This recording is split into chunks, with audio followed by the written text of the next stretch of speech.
இப்போ நம்ம நின்றுட்டு இருக்கிறது வந்து திருப்பூர் மாவட்டம் கொமர்லிங்கத்தில் இருக்கிற ஒரு பெருமாள் கோயிலில் நின்றுட்டு இருக்கிறோம். இது வந்து ராஜவாய்க்காலுக்கு பக்கத்தில் ராஜவாய்க்கால் வடக்கு புறமாக இந்த பெருமாள் கோயில் இருக்குது. இதை வந்து உள்ளூர் பொதுமக்கள் ஆத்தோர வெங்கட்ராமர் கோயில், பெருமாள் கோயில், ராமர் கோயில் இந்த மாதிரி பேர்கள் அழைக்கிறாங்க. ஆனால் உண்மையிலே இது வந்து ஒரு சிவன் கோயில். இந்த கல்வெட்டுகள் முழுவதுமே சிவன் கோயிலுக்குரிய கல்வெட்டுகளாக தான் இருக்குது.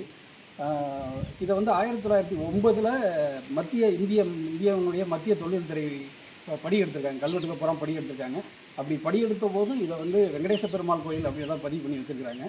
ஆனால் இன்னும் இருக்கிற கல்வெட்டுகளை போய் ஆராய்ச்சி பார்த்தபோது சிவன் கோயிலுக்குரிய கல்வெட்டுகள் தான் இங்கே இருக்கிறது தெரிய வருது. வீரராஜனோட அந்த மாதிரி கொங்கு சோழ மன்னருடைய கல்வெட்டுகள், வீரகேரள மன்னருடைய கல்வெட்டுகள்லாம் இங்கே வந்து அதிகமாக இருக்குது.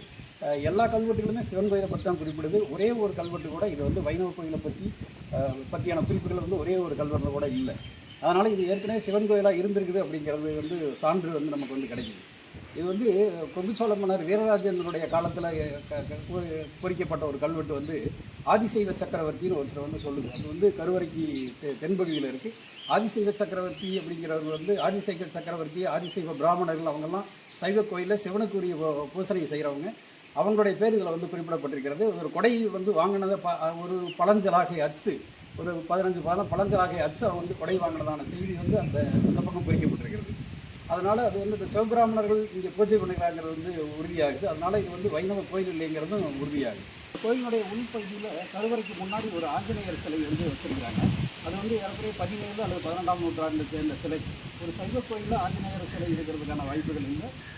அந்த சிலை வந்து இந்த பகுதியில், இந்த சிவன் கோயில் வந்து ஒரு 13ஆம் நூற்றாண்டு வரைக்கும் வழிபாட்டில் இருந்தது அப்படிங்கிறதுக்கான ஆதாரங்கள் நமக்கு வந்து சான்றுகள் கல்வெட்டில் கிடைக்குது.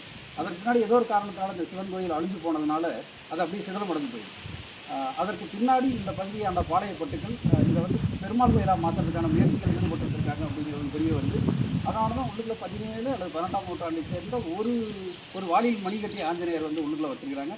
அதை தவிர இந்த கோயிலில் வந்து பெருமாளோ, தாயாரோ அல்லது கருடாழ்வாரோ அது மாதிரி வைணவம் தொடர்பான எந்த சிலைகளுமே இதில் வந்து இல்லை. பலிபீடம், அந்த கோயிலுக்கு முன்னாடி இருக்கிற பலிபீடம், இதில் வந்து வீரராஜேந்திர சோழனுடைய ஒரு கல்வெட்டு, சிதைந்து போன ஒரு கல்வெட்டு இருக்குது.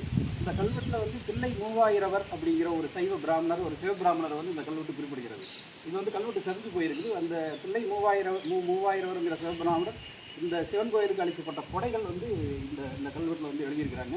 இந்த பலிபீடத்தில் இருக்கக்கூடிய இந்த சைவ கல்வெட்டுனாலையும் இந்த கோயில் வந்து பெருமாள் கோயில் அல்ல அப்படிங்கிறதுக்கு இது ஒரு சான்று.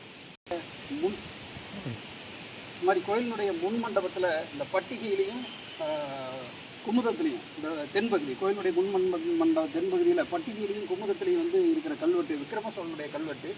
இது வந்து 20 அப்படின்னு வந்து அந்த பக்கம் இருக்கிறது வந்து அழிஞ்சு போச்சு. ஏறக்குறைய பெருமளவு சிதைந்து போன கல்வெட்டு. இந்த கல்வெட்டு வந்து ஆதிசைவ சக்கரவர்த்தி அப்படிங்கிற ஒரு சிவபிராமணரை வந்து குறிப்பிடுது. ஆதிசைவ சக்கரவர்த்திகள் அப்படிங்கிறவர் வந்து சிவன் கோயிலுக்குரிய பூசனை பண்ணக்கூடிய சிவபிராமணர்கள். வந்து வைணவ கோயில்கள் இருக்கிறதுக்கு வந்து வாய்ப்புகள் இல்லை. ஸோ இந்த கல்வெட்டின்படியும் இது வந்து பெருமாள் கோயில் அல்ல, சிவன் கோயிலுங்கிறது இந்த கல்வெட்டின் மூலமும் உறுதியாகிறது. அதே மாதிரி இந்த சிதலமடைந்த கோயிலினுடைய கருவறை தென்மேற்கு மூலையில் பட்டிகையிலையும் குமுதப்பட்டையிலையும் இருக்கிற கல்வெட்டு இருக்குது. இது வந்து கோனேரி உண்மை கொண்டான் அப்படிங்கிறவருடைய கல்வெட்டு, அரச நேரடி வரியை குறிக்கிற கல்வெட்டு இது. இந்த கல்வெட்டுடைய இறுதியிலும் பார்த்தீங்கன்னா பன்மாகேஸ்வர ரக்ஷை அப்படின்னு சொல்லி முடியுது. இது வந்து இந்த பன்மாகேஸ்வர ரக்ஷை அப்படின்னு சொல்லி கல்வெட்டின் இறுதியில் முடிந்தால் அந்த கல்வெட்டு உறுதியாக அது வந்து சிவன் கோயிலுடைய சேர்ந்த கல்வெட்டு. பெருமாள் கோயிலுக்கோ வைணவ கோயிலுக்கோ அந்த மாதிரி பென்மாகேஸ்வர ரக்ஷைங்கிற சைவ சொல் வரவே வராது.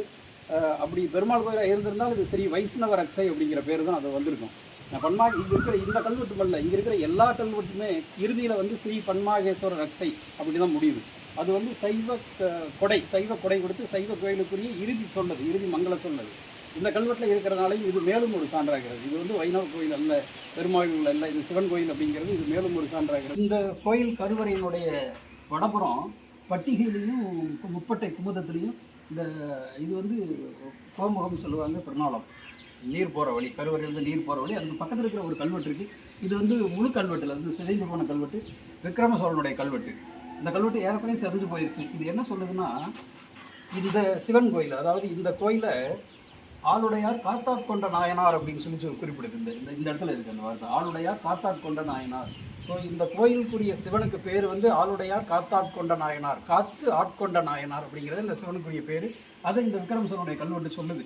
அதற்கு கீழேயே தில்லை மூவாயிர பட்டனை பற்றி குறிப்பிடுது. உடனே அதற்கு கீழேயே நேராக தில்லை மூவாயிர பட்டன் அப்படின்னு ஒரு சைவ பிராமணர், ஒரு சிதம்பரத்தை சேர்ந்த ஒரு சைவ பிராமணரை பற்றி குறிப்பிடுது. ஏதோ சிதைந்து போன கல்வெட்டு, இது உடைஞ்சு போன கல்வெட்டு, முழு செய்தியும் தெரியல நமக்கு. இந்த காரணங்கள்னால இவ்வளவும் இருக்கிறதுனால இது வந்து வைணவ கோயில் அல்ல அப்படிங்கிறது உறுதியாகுது. இது ஒரு சைவ கோயில். அதற்கான வீரகேரள மன்னருடைய கல்வெட்டுகள், கொங்குச்சோழ மன்னருடைய கல்வெட்டுகள் அதை வந்து உறுதிப்படுத்துது. இந்த கல்வெட்டே சொல்லுது, காத்து ஆட்கொண்ட நாயனாருங்கிற அந்த வார்த்தையே அந்த சிவனுக்குரிய சொல்லவே இந்த கல்வெட்டு சொல்லுது. இது மாதிரி சைவம் தொடர்பான ஆதிசைவ சக்கரவர்த்திகள், தில்லை மூவாயிரப்பட்டவர், ஆதிசைவ பிராமணர்கள், அவங்க பூராமே இந்த கல்வெட்டு சொல்கிறதுனால இது வந்து சிவன் கோயில் தான் அப்படிங்கிறது உறுதியாகுது. இந்த சிதைந்து போன கோயிலுடைய தென்மேற்கு மூலையில் ஒரு விநாயகர் கோயில் இருக்கிறத பார்க்குறோம், பிள்ளையார் கோயில்.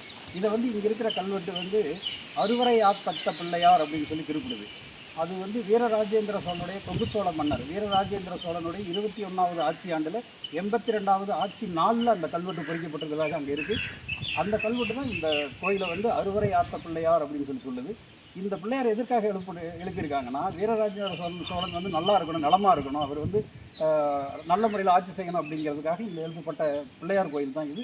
அதை இந்த கல்வெட்டு குறிப்பிடுது. வழக்கமாக வைணவ கோயில்களில் வந்து தென்மேற்கு மூலையில் விதிகள் படி, ஆகம விதிகள் படி பிள்ளையார் கோயில் எழுத மாட்டாங்க. சிவன் கோயிலில் தான் இந்த மாதிரி தென்மேற்கு மூலையில் பிள்ளையார் கோயில் இருக்கும். அதனால் இந்த காரணங்கள்னாலையும் இது வந்து வைணவ கோயில் இல்லை, பெருமாள் கோயில் இல்லை, இது வந்து ஒரு சைவ கோயில்ங்கிறது உறுதியாகுது. ஸோ நிறையா காரணங்கள் பார்த்துருக்குது. இப்போ வந்து ஒரு மொத்தமாக சொல்ல போனோம்னா, இது வந்து ஊர் பொதுமக்கள் ஆத்தோர வெங்கட்ராமர் கோயில்னு சொல்கிறாங்க. இந்திய தொல்லியல் துறையினுடைய எடுத்த கல்வெட்டு படிகளின்படி இது வந்து வெங்கடேச பெருமாள் கோயில் இருக்குது. சிலர் வந்து ராமர் கோயில்னு சொல்கிறாங்க. அது மாதிரி பெருமாள் தொடர்பான விஷயங்கள்லாம் சொல்கிறாங்க. இருக்கிற கல்வெட்டுகள், வீரகேரளமானுடைய கல்வெட்டுகள், கொங்குச்சோருடைய கல்வெட்டுகள், இந்த விநாயகர் கோயில், இது எல்லாமே தில்லை மூவாயிரப்பட்டவர் பட்டங்கிற பேர், ஆதிசைவ சக்கரவர்த்தி, இந்த சிவன் கோயிலுக்குரிய ஆதிசைவ பிராமணர்கள், அவர்கள் கொடை வாங்கின செய்தி, கல்வெட்டு வந்து இறுதியில் பன்மாகேஸ்வரர் ரட்சையில் முடிகிறது. அது மாதிரி இந்த கோயிலில் ஒரே ஒரு எழுத்து கூட, ஒரே ஒரு கல்வெட்டு கூட வைணவம் தொடர்பான எந்த கல்வெட்டுமே இதில் இல்லை. இந்த காரணங்கள்னால இது வந்து 13வது நூற்றாண்டு வரைக்கும் நமக்கு வந்து கல்வெட்டு கிடைக்குது. இந்த சிவன் கோயிலுக்குரிய கல்வெட்டு கிடைக்குது. அதனால் 13 அல்லது 14வது நூற்றாண்டில், ஏற்கனவே 14வது நூற்றாண்டில் இந்த கோயில் அழிஞ்சு போயிருக்குது, சிதறமடைஞ்சு போயிருக்குன்னு தெரிய வருது. அது மாதிரி சிதறமடைஞ்சு போனதுனால இந்த பகுதியில் பின்னாடி வந்த பாளையக்காரர்கள் அவங்க வந்து வைணவ சமயத்தை சேர்ந்தவங்க. அதனால் இந்த சிதறமடைந்த சிவன் கோயிலை வைணவ கோயிலாக மாற்றுறதுக்கான முயற்சிகள் வந்து தொடங்கியிருக்காங்கிறது உள்ளுக்கு இருக்கிற அந்த ஆஞ்சநேய பெருமாள், வாடியில் மணிகட்டி ஆஞ்சநேய பெருமாள் சிலை மூலமாக நமக்கு தெரிய வருது. அது ஏறக்குறைய 17-12ஆம் நூற்றாண்டு சிலை. அது இந்த காரணங்கள் எல்லாமே சேர்த்து இது வந்து நம்ம ஒரு சைவ கோயிலுங்கிறது உறுதியாகுது. அதற்கு வந்து சான்றாக இந்த சிவனுக்குரிய பேரே காத்து ஆட்கொண்ட நாயனார் அப்படின்னு சொல்லி அந்த விக்ரம் சோழனுடைய கல்வெட்டில் நம்ம வந்து பார்த்தோம். அதனால் இனிமேல் இப்போ புனரமைக்கிறதுக்கான பணி, சீரமைக்கிறதுக்கான பணி தொடங்கப்பட்டு இந்த அப்படியே இடையில நின்று போயிருக்கு. இந்த கோயில் எதிர்காலத்தில் சீரமைக்கும் போது இதை வந்து பெருமாள் கோயிலாக எதிர்காலத்தில் இந்த கோயிலை வந்து சீரமைக்கிற போது ஆகம விதிகளின்படியும், கல்வெட்டு ஆதாரங்களின்படியும், கல்வெட்டு சான்றுகளின்படியும் இந்த கோயிலை சிவன் கோயிலாகவே வந்து சீரமைக்கணும், சிவன் கோயிலாகவே மறுசீரமைத்து இதை வந்து பாதுகாக்கணுங்கிறது இந்த ஊர் பொதுமக்களினுடைய எதிர்பார்ப்பாகவும் விருப்பமாகவும் இருக்கிறது. நான் வந்து தொல்லியல் ஆய்வாளர் நாராயணமூர்த்தி.